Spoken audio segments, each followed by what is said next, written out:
30 कोटी लिटर भेसळयुक्त दूध नाही, भेसळयुक्त म्हणण्यापेक्षा ह्याला थेट विषारीच म्हणा। गेली कित्येक वर्ष हे दूध संपूर्ण महाराष्ट्रात विकलं जात होतं आणि धक्कादायक बाब म्हणजे कदाचित आतापर्यंत तुम्ही किंवा आम्हीही हे दूध प्यायलो असू। नफ्यासाठी दुधात पाणी मिसळण्याच्या बातम्या आपण आजवर नेहमीच ऐकल्या आहेत, पण आता जो प्रकार समोर आलाय त्याला सिंथेटिक दूध असं म्हटलं जातं। हा प्रकार निव्वळ भयानक आहे। महाराष्ट्रातील धाराशिव जिल्ह्यातून चालणाऱ्या या मोठ्या रॅकेटचं पोलिसांनी अखेर पर्दाफाश केलाय। नफ्यासाठी हव्यासापोटी लाखो लोकांच्या आरोग्याशी खेळणाऱ्या सिंथेटिक दुधाचा संपूर्ण घोटाळा काय आहे, हे रॅकेट कसं चालवायचं आणि याचा मास्टरमाइंड कोण आहे, हेच आपण आजच्या या व्हिडिओमध्ये अगदी सोप्या भाषेत समजून घेणार आहोत।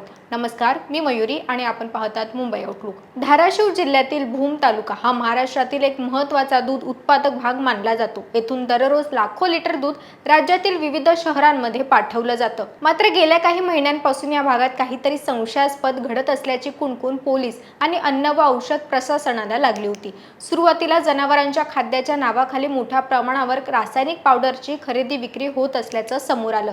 संशय बळावल्यानंतर पोलिसांनी छापा टाकला आणि तब्बल 61 पोती संशयास्पद रासायनिक दूध पावडर जप्त करण्यात आलं। पोलिसांनी जेव्हा आरोपींची डायरी, व्यवहारांची कागदपत्रे आणि पुरावठ्याची नोंदही तपासली तेव्हा त्यांच्या पायाखालची जमीनच सरकली। तपासात समोर आलं आहे की गेल्या 6 महिन्यात तब्बल 2,30,000 किलोपेक्षा जास्त निकृष्ट दर्जाची पावडर वापरून जवळपास 23 लाख लिटर सिंथेटिक दूध तयार करण्यात आलं होतं, ज्याची बाजारातील किंमत सुमारे 9 कोटी रुपये आहे। आरोपी हे दूध थेट विकत नव्हते, तर त्यांनी अत्यंत चालाख पद्धत वापरली होती। ते प्रत्येक 100 लिटर दुधात फक्त 10 लिटर सिंथेटिक दूध मिसळत होते। यामुळे दुधाचा घट्टपणा, रंग आणि फेस अगदी नैसर्गिक दिसल्यासारखाच दिसायचा, ज्यामुळे ग्राहकांना किंवा संकलन केंद्रांना कधी संशयच आला नाही। याच्या गणितानुसार गेल्या काही वर्षात तब्बल 2.3 कोटी लिटरपेक्षा जास्त विषारी भेसळयुक्त दूध ग्राहकांच्या घरांपर्यंत पोहोचल्याचा संशय आहे।